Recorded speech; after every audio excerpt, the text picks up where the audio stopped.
Okay, so, and by the way, let's now, we have, I think, the most important stunt coordinator in the world with us today in her beautiful office. I'm joking, but she'll tell you about that in a moment. But let's give her a round of applause. Hi, We're very everyone. lucky that she's here. I'm stoked to be here. This is great. This is super cool. This is so great. And let's see. Well, I guess the thing I'm asked to start. See, a lot of these people are. I can talk for a second if you want. Okay, please. Poor Rob. Well, hi, I'm Monique. This is great. I am a stunt coordinator, a brand new second unit director on 2 Marvel streaming shows. So that's a new world for me. I've been an actor and a performer, stunt performer since 2000. So lots of films. That's where I met Rob. We've worked on some stuff together. And right now I'm in Savannah, Georgia, coordinating a show, and I'm in my hotel room. So this is also one of the some people it's okay to live in a hotel room all the time. Some people, like me, want to be on the ranch at home with the animals, but it's part of the job. So this is where I'm at today on the show. So yeah, glad to be here. And now I know originally one of the things we try to do is get people an idea of how people end up where they are now. Mm-hmm. You were discovered when you were a kid, right? How did that work? So I'm really, really tall, and I was really skinny at the time when I was 16. So, there's that whole it makes me feel gross and my skin crawl to even tell the story, but this is just how it happened. So this is my story. But no, I was found in a mall, like by a modeling agent, that ridiculous story. So yeah, I did some modeling. I'm from Edmonton, Alberta, so I'm Canadian. Nowhere near the film industry whatsoever. Didn't even think that was a thing. Always tripped out every time I watched a Christmas movie in LA. I was like, there's no snow. And like Halloween movies, I'm like, there's no snow. It was just so far removed from my upbringing, anything film related. But I was like, oh, cool, I can make a little bit of money doing something super easy and then help pay for my university when I wanted to go to university. So I packed up when I finished high school. It's 18, and I moved to Toronto, where there was a bigger modeling industry. And I was like, I'm gonna go model for a year, make some money, go to university for journalism. That's what I wanted to do. I was terrified at being in front of the camera. I never took drama. I took art classes and writing classes, and that was it. So completely had no idea. And then when I was in Toronto, I was, unbeknownst to me, but the film industry was booming there in the early 2000s. And they would call the agencies, the modeling agencies, and have people, come over and work on sets. So doing background work or doing these little tiny parts and things like that. And so that's how I got introduced to film. And one of the first things I did was a show where there was a woman, I was just intrigued by it. So I got to know the ADs. So lesson number 1, just be really nice to everyone from the bottom up. So I got to know some PAs and ADs that let me sort of sneak in and watch, while I shuffled all the rest of the background out. What are ADs? What are ADs? The assistant directors, the production assistants and the assistant directors that have very freaking difficult jobs. Everyone in film, really. But yeah, I was just, I was like, wow, I'm really intrigued by this like strange world. And do you mind if I just like hide in this corner and watch what happens? Like, what is happening right now? Who are these people? And I end up seeing a girl. This is on the Femme Nikita TV show. So this is early 2000s. And there was a girl that rolled down some stairs and she kicked a guy in the nuts and then shot somebody else in the face. And I was like, what?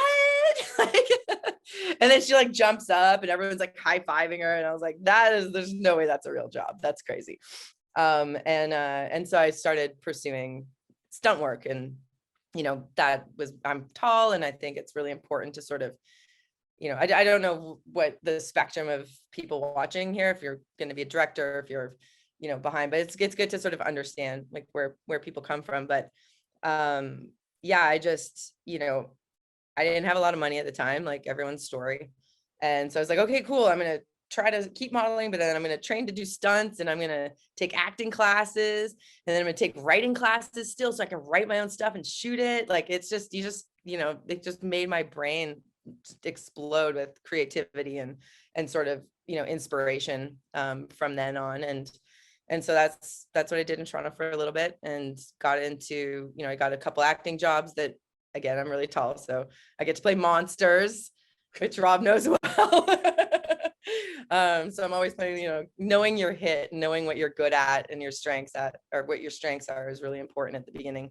And so I look in the mirror, I'm like, okay, you're really tall. Like, you're probably not going to double everybody. So focus on acting, because then you can play a cop or you can play a monster, and, focus on that kind of thing. And so that's kind of what I did. And I think just through all the acting classes and writing classes and performing, I started just knowing what was happening behind the scenes, and being like, no, I already know the answer to that. So I'm just going to like adjust on my own. And then that sort of built into, wanting to be the coordinator and wanting to eventually direct. So a long rambling story, but Oh, that was great. That was great. And so, okay, so you made a transition from, you were acting a bit and you were seeing what was happening on set, and you got interested in the stunt folks. And how did you play a character that had a stunt, and you got to know the stunt coordinator, or who was this first stunt yeah, it was another very old show called Mutant X, and again, that I had booked an acting job on it, and they had a stunt double come in that was like, 5'6" or something like that. I'm almost 6 feet tall. And so the stunt coordinators were sort of like, okay, well, I guess we could see if you can do this. Like, and so they taught me the little fight, and I was really athletic growing up. And so they taught me the fight, and they're like, okay, well, how do you feel about jumping over a 20-foot fence, like on a wire? And I was like, I don't know how I feel about it, because I don't even know what you're talking about, but sure, let's try it. And so ended up doing that. It's really, really bad. So if you Google it and watch it, I was terrified to act. I was terrified to do stunts. It's really funny, but you got to start somewhere. And yeah, and so that, the coordinators were impressed for someone not having any skills at all. And, they kind of helped guide me into like where to go training, because they knew that they didn't have any really tall stunt women. And there was a lot more, models coming into acting. Like, I ended up doubling a lot of models later on. So, yeah. Maybe you, or I'd appreciate it anyway if you could talk a bit. I know this is embarrassing. I was halfway through my second feature before I started to find out what stunt people and a stunt coordinator could do. I just didn't really have any idea. And I learned that you could have actors fall on stunt people and they would protect them. I was like, what? Oh, there's so many tricks. Oh my gosh, there's so many tricks. Like, yeah, you could just do like hours and hours and hours just talking about different tricks. And there's different tools for, each different project and each different set piece. But if you can back it up, and you're the kind of director, because I 9 times out of 10, a director's like, I want the actor to do everything, because you want to see everything.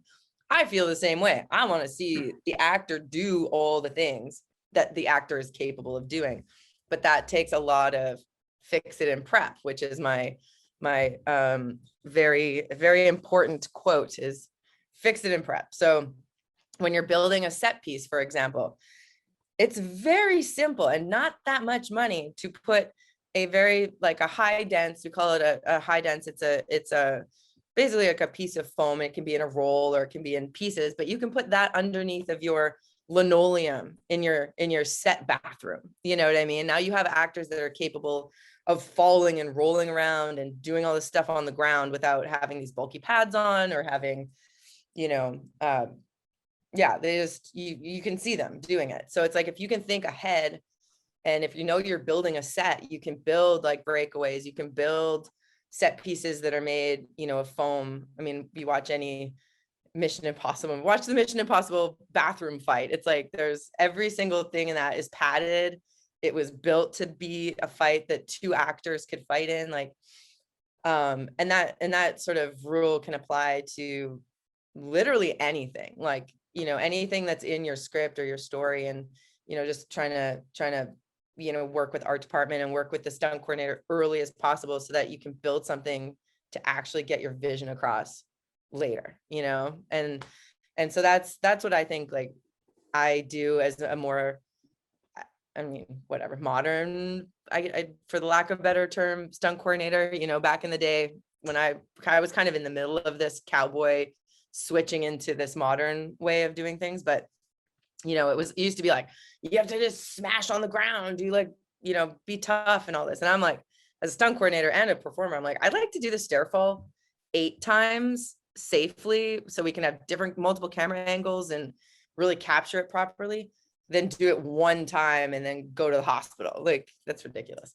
So it really is about, you know, figuring stuff out early in prep for whatever's important to you visually as a director, action wise.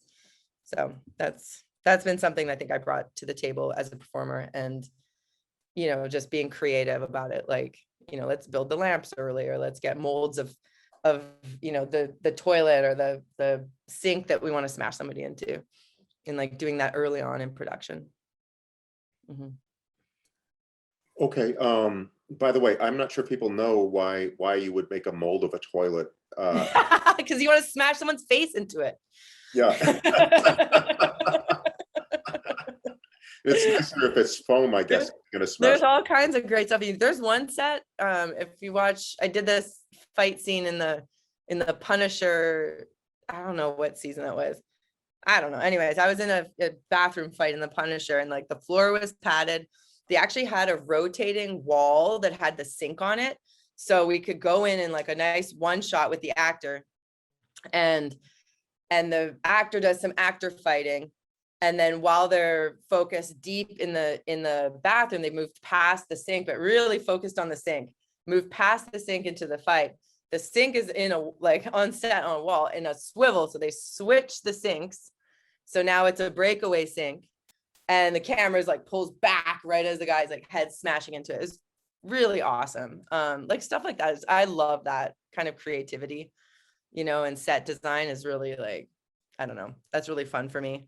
That and like, and different camera tricks like stitches and, you know, just different creative ways to make it feel like your eye is seeing everything in one, but really, and it doesn't have to be like a oneer, like we don't need to do that forever. Like, you know what I mean? But even if it's just a quick shot of an actor running and it's just a little bit of a wipe, but that wipe can move into a stunt person, but your eyeball feels like it's the same shot, and it's just one little tiny stitch that keeps you in the action and in the moment. And I really, really have used that a lot, and I really, you know, think that's important and a fun way to shoot, just to kind of not be jarring, like, oh, that's obviously a double, it's like a bad wig and now they're falling in the camera, but just, you know, keeps you with it. Yeah.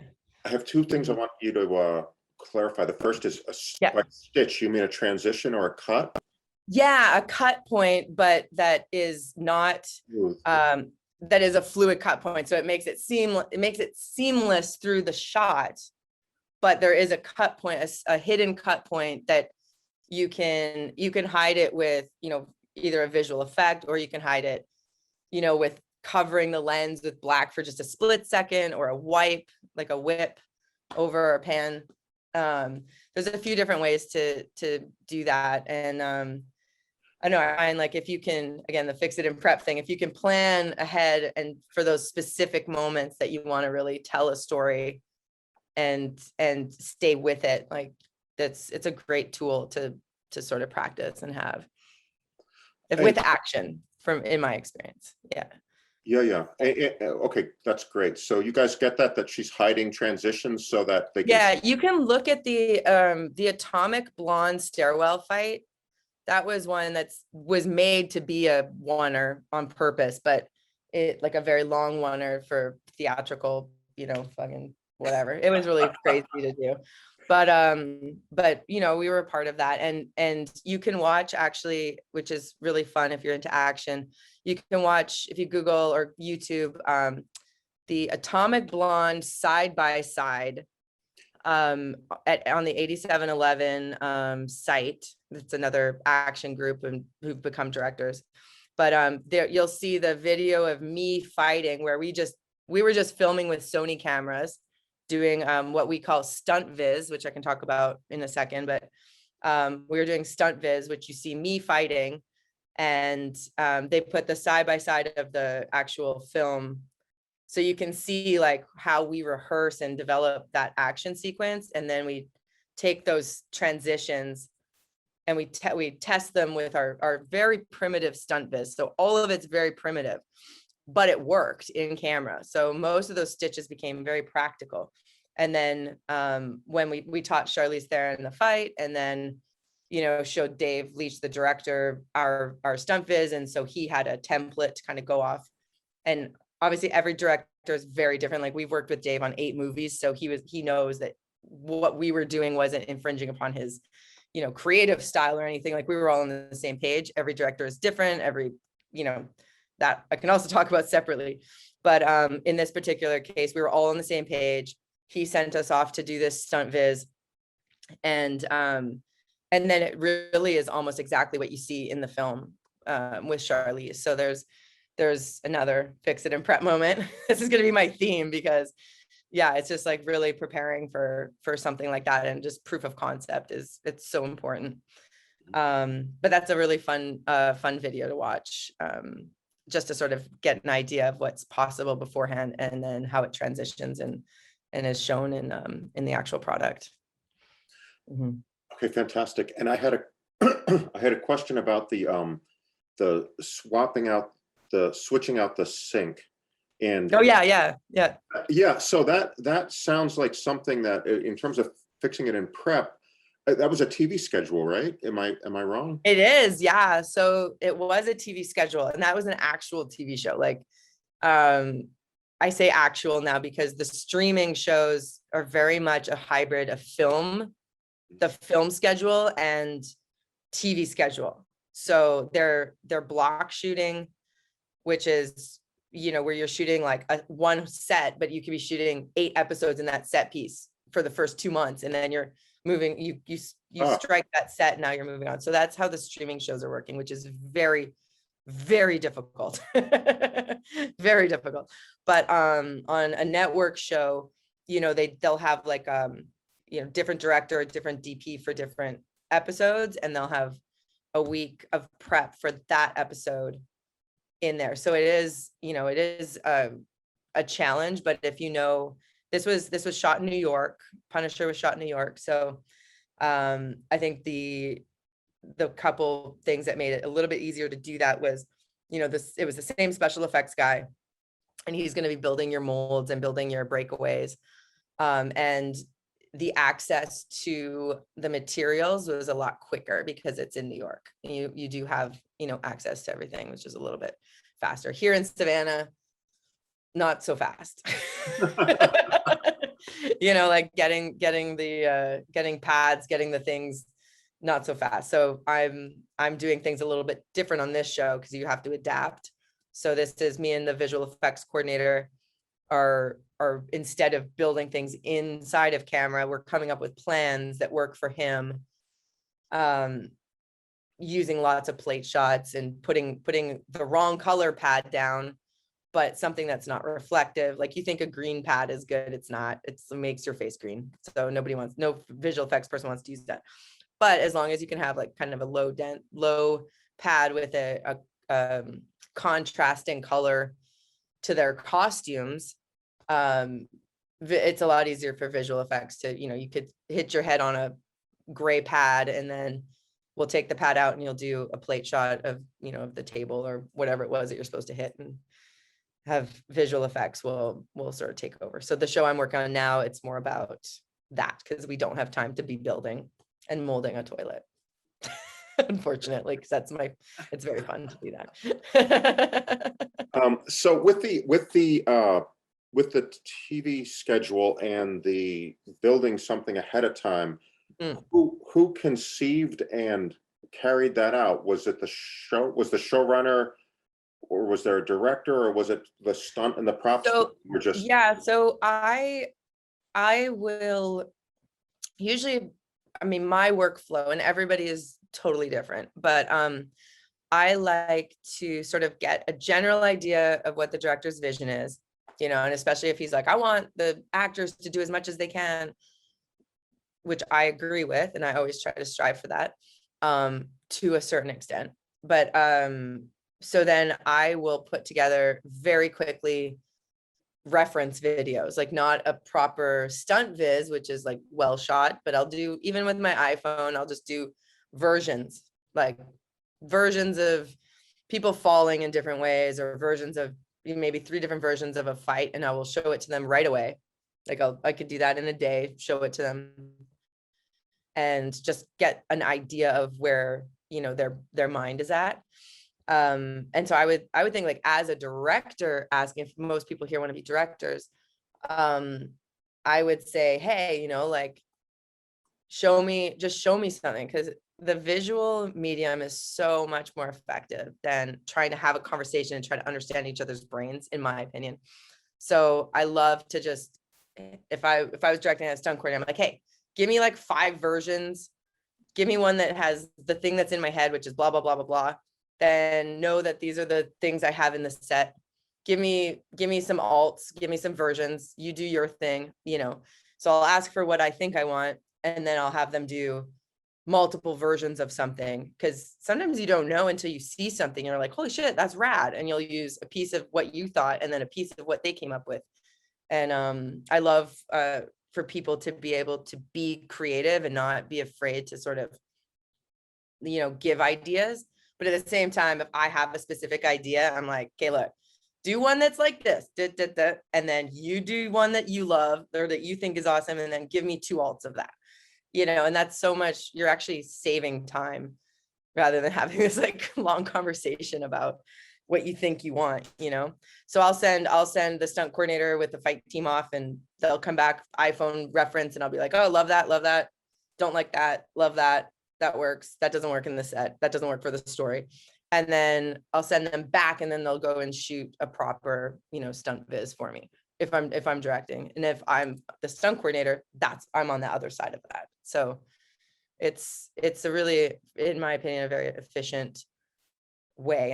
And for how creative our business is supposed to be, it's very hard for people to understand what you're saying. It's like, I don't know if everyone's tired and we flatline, like, you know what I'm saying? Like, it's just so much easier to be like, do you like this? Or do you like this? Like, which, and then someone can just be like, that one. It's just, you get to the point much quicker, whether it's with art department or, yeah, costumes, whatever it is. I'm like, just give me 3 options. And then I'm like, that one. Great. It's a pretty efficient way to do things, I think. I've just blabbed a lot. Okay, so I had, by the way, I would love for some people to have questions of their own. You can ask, I think Monique said that you guys can ask her anything that you would like. Ask me anything. Like, I literally will talk about anything. And while you guys are coming up with some questions for her, I have a question, which is that you are in a kind of a new transition, which is, I was trying to figure out how to tie Busby Berkeley dance routines into this, and I think I can. Is that so? There were these obscenely complex, beautiful, giant dance numbers, in the 30s, and they and we think that it's so odd that people did things that complicated for movies, big and elaborate and complicated, but some of the stunt sequences in the Marvel films are so choreographed and so big. They really, I'm confident that in 100 years that people will be like, holy smokes, look at this thing that they made, Yeah.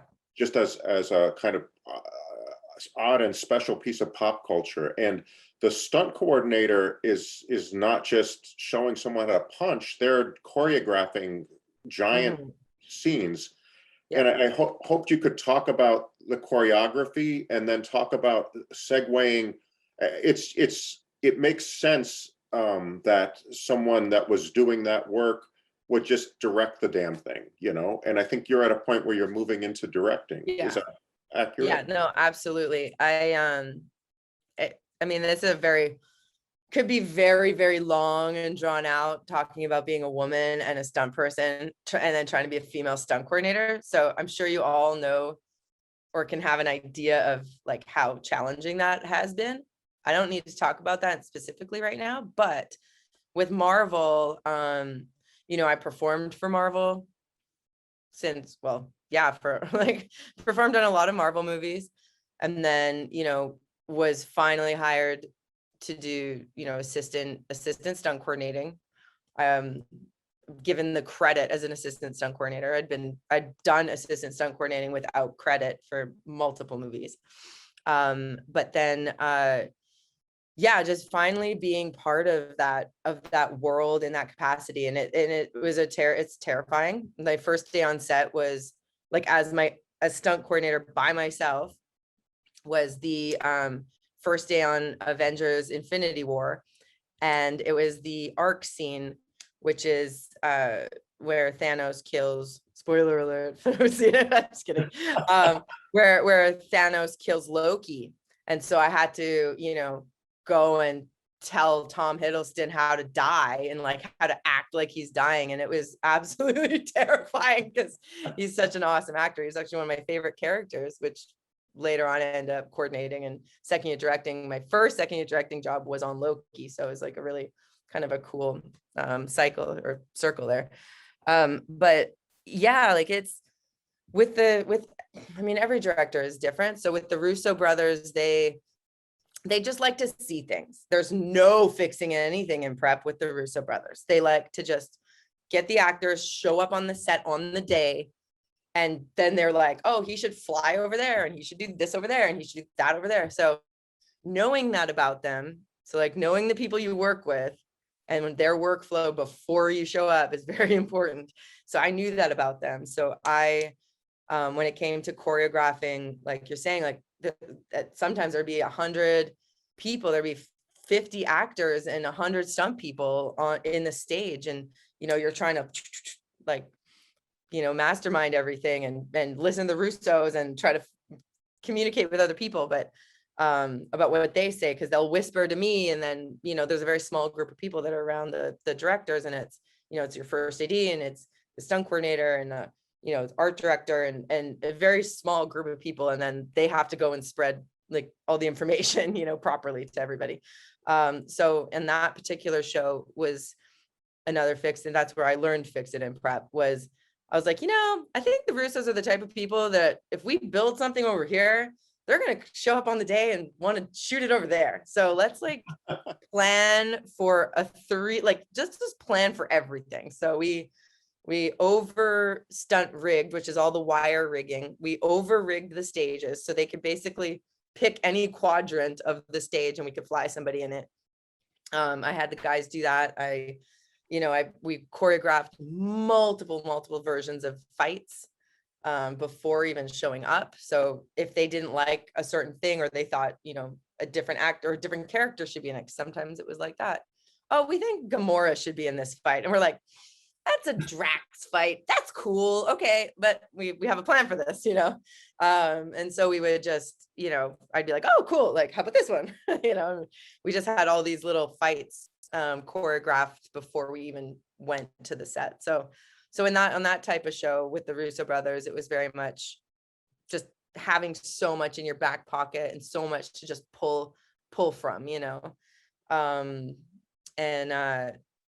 so having really good communication with the producer. So I don't like using the words I fought for, you know, more prep time, but I did have some very serious conversations, which were terrifying, but I had to, like, you know, my first big stunt coordinating job. And I'm like going into the producers and I'm like, okay, so I'm going to need way more days with way more people. And they were just like, no.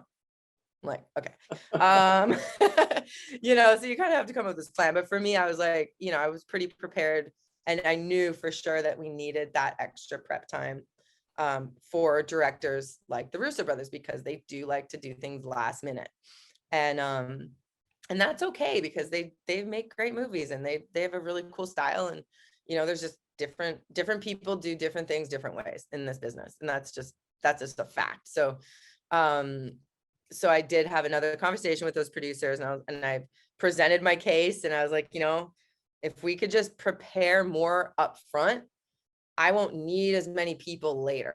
I won't be rushing. I won't be chasing everything. I could just, I've got, extra people at the beginning, and then I can let them go, but I'll at least have all the videos, and I'll have all the stunt gags tested, and I'll have really prepared as much as I feel like I can prepare, for a show like this with directors that I know to be like that.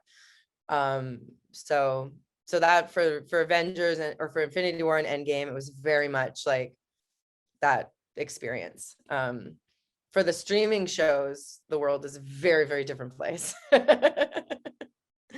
Yeah. So. And a different place in that it's just the productions for you. I mean, they're richer productions, or they aren't richer. They're cheaper. No. So the streaming shows are this very complicated hybrid of, like I was saying, of like the TV world. And I say TV world not in the way that they shoot. There's no showrunner. There's a Marvel for Marvel shows. There's a Marvel creative producer, and there's the director, who's usually also an executive producer, and there'll be the writer, who's also an executive producer. So you'll have 3 people. Basically, the director is the showrunner, is the person that you go to, but the creative producer keeps Marvel's world in with the director, because a lot of times these directors are coming from a different place, or they haven't been in the Marvel universe for that long.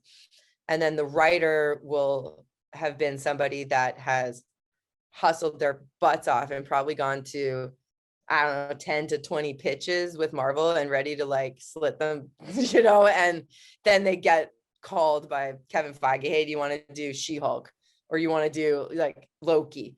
And this has been very consistent with the writers for the streaming. They've brought in producers from TV shows, thinking that they can really mix the the financials properly, but it's still a work in progress, and I'm not going to lie about that. They've been very, very challenging to mix the budgets with what they expect the outcome to be. They expect it to be a 6-hour Marvel movie on a budget that's 2-hour Marvel movie. So it's been very challenging for a lot of the departments, and they're still trying to figure out, how to sort of work through that. And I think, not to go into the IATSE strike, but I am in 1,000 billion% support of IATSE striking. So I like working, but I do not like watching that type of environment. And that it's sort of gotten to that point with streaming. I think it's not just Marvel, it's every streaming show just trying to pump out all these shows, and yeah, so that's a whole other conversation about taking care of crew and just making sure that everything is transparent, and that you're checking in with people, and making sure that there's enough time allotted to actually shoot what needs to be shot. Yeah. Just real quick on the union thing, we should bring it up for a second with them, and then we'll go to Matt's. There was I'm getting a lot of chatter from my crew friends, and there was a really good post. I want to say Anthony Hardwick, the director of photography, posted it, but it said they should start the negotiating team. The producers should have to start the negotiations with a 5 a.m. call at Vasquez Rocks when it's 105 degrees. And work French hours, so there are no meal breaks, and do 15-hour days, and then end on a stage down by the ocean, and then work through Fratter Day, and then start again with no turnaround. And that the negotiations would go better if it was the same as their lifestyle that they work in. 100%. 100%. I, as a stunt person, a director is, you're there all the time. It's your baby though, it's like it's your project. The crew is, I get to come and go as a stunt person, as a stunt coordinator. We could be there every day, but I don't have to stay for 2 hours at wrap to take equipment out. I'm not pushing camera gear up a mountain in Vancouver in the pouring rain on every single CW show, which is what they do. They're out in the mud pushing camera gear up freaking mountains. It's insane. Like I lived in Vancouver and performed there for a while too, but that just like blew my mind, and as a performer, you might go get your wig taken off or makeup taken off or something like that. But these crew members, they're just, they're getting hammered, and there's no breaks. There's no like whole day or day off, or, and there's no year of editing or 6 months of editing. Like as a director, you're going to go, you do your form, you're prepping for however long, 6 months to a year. And then you're shooting, let's say, a movie for whatever, 4 to 6 months. And then you're editing for another 6 months to a year, depending on what kind of show it is. You have those like times where it can be 9 to 5, or times where you're inside, or times where it's a more controlled environment. Whereas, the crew just goes from one show to another and just gets hammered and hammered and hammered. And I'm seeing it break down some really top-notch people and top of their game people. And it's heartbreaking. And it's not, this is not good. Like it can't keep going like this. And I guess that could also segue into up and coming directors and producers over here and writers. Like, it's up to really you guys to change this for the future. It's not, there's a Instagram that I've been following for a while that's actually blowing up now, which is the IA_stories. So it's IATSE stories, and it's anonymous people. The union for crews, by the way. Yeah, IATSE is our union for a lot of the crew members. And it's telling these anonymous stories about working in film sets, and a lot of them are really heartbreaking, but they're absolutely true. And I've seen it, and I witness it all the time. And so it's about, our future filmmakers not doing things the same way as we've always done it, just because we've always done it. It's about, hey, this is really important to me to do. If we do a 10-hour day, it's a 10-hour day. It's not, we're not going to break for lunch for 10 hours, but then we actually have to keep shooting for another 3 hours. It's like, it's just having those really, just having that, like the people being more important than, the money and just scheduling it properly, and making that like making people's health a real priority, or, and I, as a stunt coordinator, I've just really wanted to be a boss so that I didn't need to work for assholes anymore. Because like I could have, sometimes you just have people hanging out for the day. And if they don't tell you, hey, my son's soccer game is at 6 o'clock, do you mind if I dip like at 5:30? I'm keeping everyone till 6. It's like, if I don't know that, and we don't have that open communication. So every show that I start with, every team, I'm like, hey, look, like you can ask me anything. If you need to go to the dentist, if you need to like see your kid's game, or you need to do something, like just ask me. If I can make it happen, I'll make it happen. And if I can't make it happen, I apologize and I can't make it happen. But like, don't, that's really important to me, that people are happy in their lives as well as working. Like, it's amazing how far this industry has gone in that direction, to where it's like unacceptable to want to go and like have a weekend with your kids, or like I please go and like investigate all of this, so that you're educated moving into this business, because there does have to be something that has to change for sure. Mm-hmm. That was great. And I just want to make sure people are clear just in terms of reality checks. Yeah. Monique, you were talking about a 10-hour day without lunch as a really nice thing, right? So that can be good. Yes. I prefer it, because then you have a short day and people want to go home. I just wanted to, I don't think these guys they may not Okay. know that that's Yeah. that's So a short day, and you're giving up, like, actually by law in the US, you have to break workers after 6 hours. yeah. But like in the film industry, they're like, hey, how about we do you a real solid? And if you work through lunch, we'll let you go not in 8 hours, but in 10 hours. So Oh that's yeah. considered a really light, nice day. Because Yeah. A 10-hour day is like, oh, thank goodness. So a 12-hour day was typical norm, but a 16, 17-hour day, not out of the norm. That is also, I've many days of 16, 17-hour days. Yeah, so there's just a lot of, it's a tough, it's tough, and you get into it because you're so excited about it. And then it sneaks up on you after 10 years, you go, oh wait, like I used to walk home and be like, oh my God, what a great 17-hour day. That was amazing. And then you're walking home and you're like, I haven't seen my family in like 2 years. Or like, I missed 4 weddings. Like you're just, and then it starts to dawn on you and just click like how conflicting the feeling you have actually doing the work, and then the way that the business actually treats you as as a worker in it. And it's really yeah, it's kind of it's a very interesting it's an interesting place to sort of reflect on. um, I think Matt has a question for you, Matt Saltzman, and I'll let Matt ask. Yeah, so working on like Infinity War and She-Hulk, I think you worked on She-Hulk, but guess we don't know yet.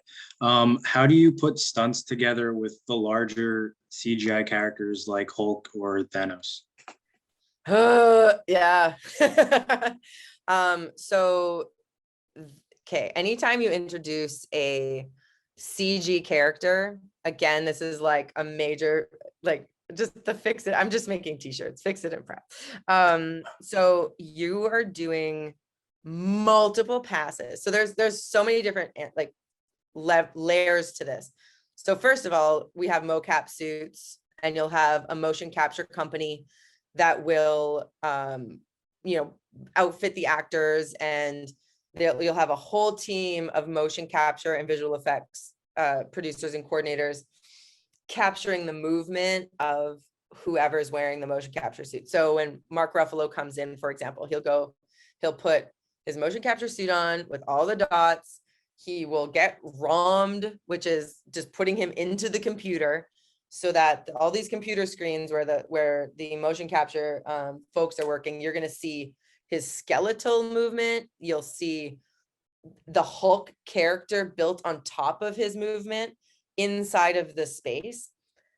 So that's the digital, like, visual world of that. And then later they take that data and they'll, obviously build the Hulk the way the Hulk is supposed to be. They have the face cams and everything. Then in the actual set space, he's an 8-foot character. So you build ramps, and especially if he's interacting with another character. So now you have ramps all over the place, very time consuming, by the way. So you'll have Mark Ruffalo walking on a 2-foot ramp, and now interacting with other characters. That's normal. Then you have any physical interaction. So we have a thing called displacement suits. So a displacement suit is some form.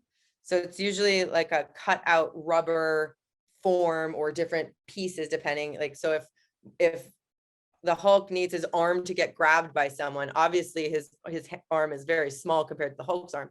So they'll put a displacement piece.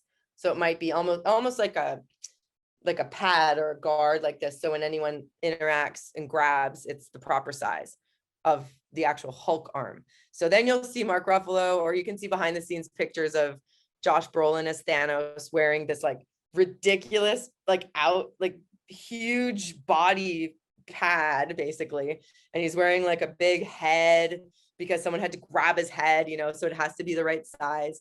And then the next level of that is then you do all of your visual effects passes. So now you're doing, plates and tiling, you're doing balls and charts, which is, the reflections and the absorption of light. And then you're doing whatever the outfit is that the CG character is wearing, you have to parade that through the space just to get the lighting right in it and the reflections right.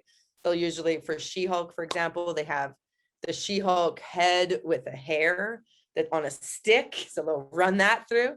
We call it the visual effects parade. It's a time-consuming process after every single shot that she's in or that any CG character is in. So it's a thing. But yeah, so if you ever decide to do a CG character movie, do a lot of research on it and plan accordingly, because it's a lot of work for sure. I don't know if that answered your question or more questions, but Yeah, it does. Thank you.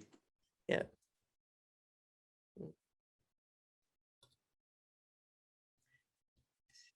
Oops, I can't hear you. Yeah, Oh, I have a Rob, you're question. muted. There you go. Jake is- Yeah. please. Hi, I'm a huge fan of Atomic Blonde. Awesome.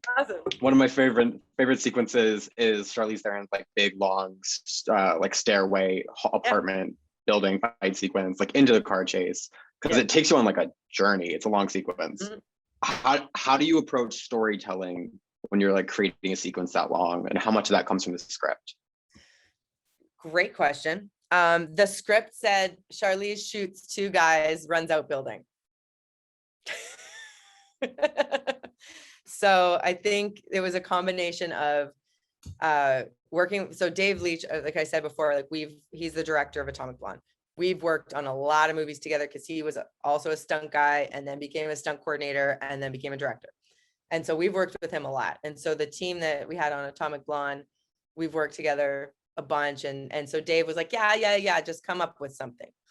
And so we're like, stunt people, it's like, we always go bigger and then, you can cut out this or cut out that and you end up with this. No, we just went really, really, really, really, really, really, really big. And, the car part was already in this, the car part was in the script, but the whole like fighting in the stairwell, it was literally, she shoots 2 guys and then runs out the building. So we were like, oh, let's make it like this really long oneer and do all this cool shit and like find some good stitches and so it was a collaboration, a genuine collaboration between me. Sam Hargrave was our stunt coordinator, and he actually ran the camera for the act. Like he shot our stunt viz, but then he also shot the actual stairway fight because it was so athletic, running backwards downstairs, trying to find all the action. It was very, very complicated. So he actually shot the stairway. And then the guys inside of the stairway fighting were stunt guys. So it's like casting stunt people that are good actors, which is totally something that exists. So the guys in the stairway were all stunt guys. And then it was just, for me, I'm almost 6 feet tall. Charlize is very tall. I was doubling Charlize, and helping with the choreography. And so I'm like, as a tall woman and a woman, and I just want to see somebody like do like 3 moves for every guy's move, because I hate seeing like a girl punch a guy and he falls down. Like I was like, she needs to be smart. She needs to be, if she does, it's a big dude, she's like, okay, I'm gonna take his knee out, I'm gonna take his shoulder and then go for the throat, like just break the guy down in a way that maybe is a little bit more believable. And the second thing that I had to put in there is that like people get fucking tired, excuse my language, but like I love when people get tired and desperate, and it's like it feels more real. So the longer the fight goes, it's like she's like, okay, here we go.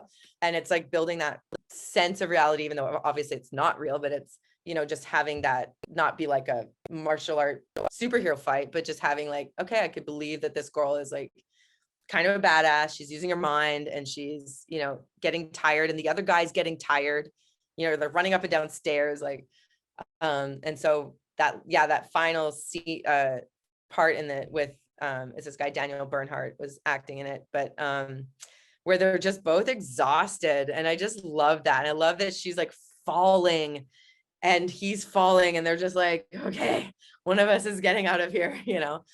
And yeah, so I just enjoy like exploring sort of like, I always like lay down and just meditate on something that I want to see and things that I've always wanted to see, like as a woman personally in a film, and then sort of build on that and then hire people to make your actor look badass. And those stunt guys are the best and they made her look so good. And, you know, and that's, there's still 10 to 20 takes for each stitch. So she's fighting that exact same section 20 times sometimes. So it's exhausting. So you need to have good people around so you don't waste your time, you know. But we shot that all in 3 days, which is also kind of insane. Just the stairway sequence. Yeah. Now I think Chris Yin has a question. I was hoping he could put his camera on, and then Daisy has a question, but Alexis is going to ask it for her because she has technical problems. Oh, hi, Chris. Hi. Should I just ask my question now? Sure. All right, cool. So when you're working on big projects like Infinity War, Endgame, did like the hype or anticipation of the movie kind of affect you in any way? Did it affect anyone in any way during production? Or did you just kind of feel like at ease, or just kind of the same way you would feel when working on a film that's less predicted to be as popular? Or Yeah. So I have kind of like a multiple feeling for that too. So when you work on a movie that is that caliber, you're going to get the best people in the world working on it. So in a sense, you're taken care of, because when you go to the art department, those are the best people in the world. You know, you go to special effects, those are the best people in the world.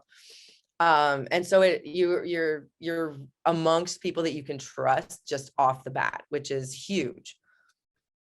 The part that's different for me when I went into it was because being a woman and being like, this is sort of my first big Marvel thing. Marvel's never hired a female stunt coordinator before. You know, there's not a lot of us. Was going into my first boardroom meeting, and this is obviously pre-COVID, so there's, you know, 50 men in this meeting, and we're talking about a car sequence, and they're just, I'm like, okay, but excuse me, you know, and I was just like, God damn, like, okay, I just need to be calm. I just like stood up. I'm like, hi, I'm the stunt coordinator, what's up? Like, and it was just like all of the faces like turning and staring at me, and it was all men. And I was like, okay, here we go. So like maybe we could have a sidebar on this or a sidebar on that. Sidebar is when you're having a production meeting, and then you're like, okay, the special effects, hey, we should do a sidebar and talk about how we're going to push this car off this thing with the actor and whatever.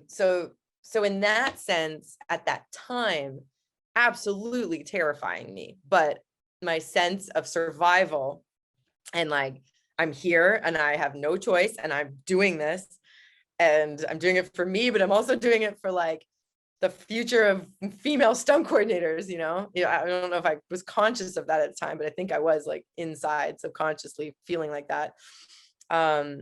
So is that, and honestly, like, now when working on, you know, Loki and She-Hulk, like there is no, people are just, oh yeah, what's up, Mo? Like I wear dresses to work. I'm stunt coordinating in a dress. I'm like really, you know, I feel so comfortable now, and people are more comfortable with a woman's voice now. Like there's a lot that's changed even since 2016 when we started Infinity War. So I'm like so happy for that. So now I don't feel like that ever. You know, I feel like I'm good. It's good. People respect me. People are like listening. People listen to female stunt coordinators. More female stunt coordinators are getting hired all the time now. It's great. But the other thing with that is sometimes the smaller shows, so you're not getting sometimes the best of the best. And then but the fun part of a smaller show, like the show I'm working on right now is called The Menu, and it's very small. It's a very small show, but it's a great script and it's got amazing actors in it. And it's more almost like, I don't want to say like a school project, but it almost is. It's like a big school project where you're like, okay, there's just me and 2 other stunt people, and I'm bringing all my gear. I'm filming myself doing a lot of the falls for reference. And I've always been drawn to just like a small production, just a family production or something that's just like a real passion project, as well as those big shows.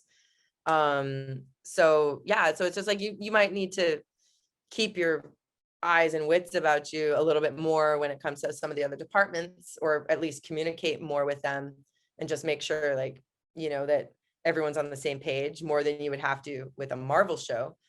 But the reward is, it's being part of something that's kind of like a small special project that's, really fun and it's just really intimate. And so I guess I don't know if that helps that, or I love them both. So I'll do like the biggest show in the world, and then I'm just do this little tiny low budget movie in New York with people I like, like I'll always do that forever. Like I need both. Mhm. Yeah, thank you. That answered my question and then some. So I have Alexis is going to ask a question for Daisy, I think, but I just want to put up there before she asks the question, and I think that's going to be a wrap. I feel cheesy saying that.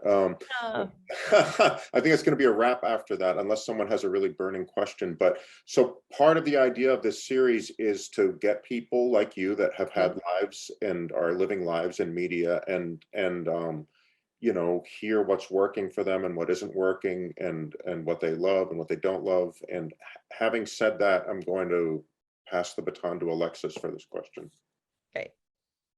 Okay, so the final question of the evening is coming from Daisy. So she's asking if at the end of the day, despite all of the negatives to the schedule, do you still enjoy doing your job? That's a great question for the end of the evening. I'm going to be completely honest. I love my job. Getting to it sometimes recently has been a real challenge. After finishing She-Hulk, it was 2 shows back to back, and even though they gave me, I second directed every episode of She-Hulk, I coordinated it. It's such a cool show. All the things are so amazing, but I was broken. I was drained, like mental health. Like I have 2 therapists I was going to halfway through. I was just like, I'm having anxiety. And I'm seeing this through the whole crew, and I'm just like, do I even like this job? Is this worth it? Like, I need to reflect. And so even though like I loved everything about the show, I love the actors and I love the experience, and I appreciate and I'm grateful for the opportunities, there's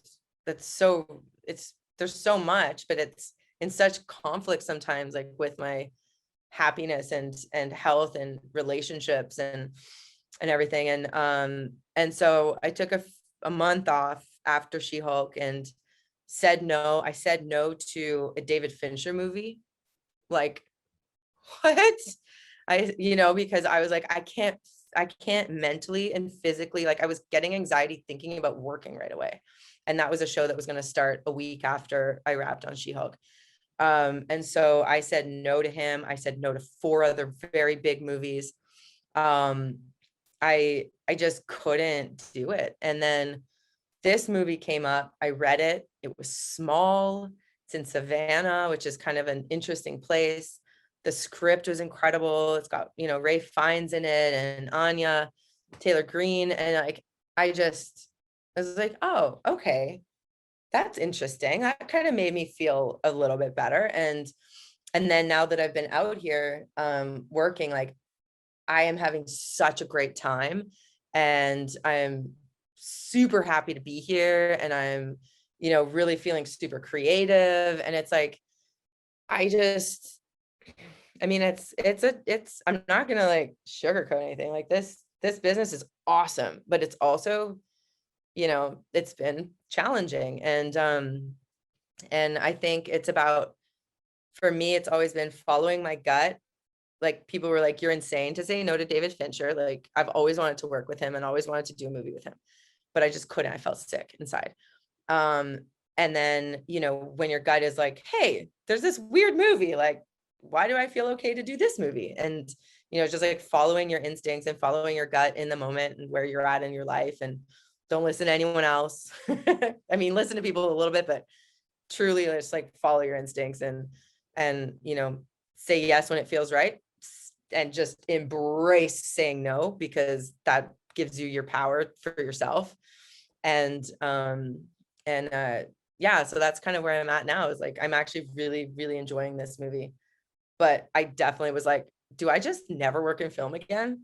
Like, is this like, is this worth it? Do I just go to Yellowstone and ride horses, like in a horse outfitter for the rest of my life for $25 an hour? I'd be super happy, like it was like at that, where I'm just, so I think it's reconnecting with why you're truly doing this. And I'm doing this because I like playing, I like being creative, and I like being part of a small creative team. And so this show is giving that to me right now. And yeah, just follow your instincts, fix it, and prep. I don't know what else to say. That was fantastic. I'm hoping people will open their mics, unmute, and if you're willing to put your camera up so we can give Monique a round of applause to thank her for this. We're so grateful that you came. Oh, you guys are awesome. So cool. Thank you. You guys are great. I'm excited for all of your futures. Mhm.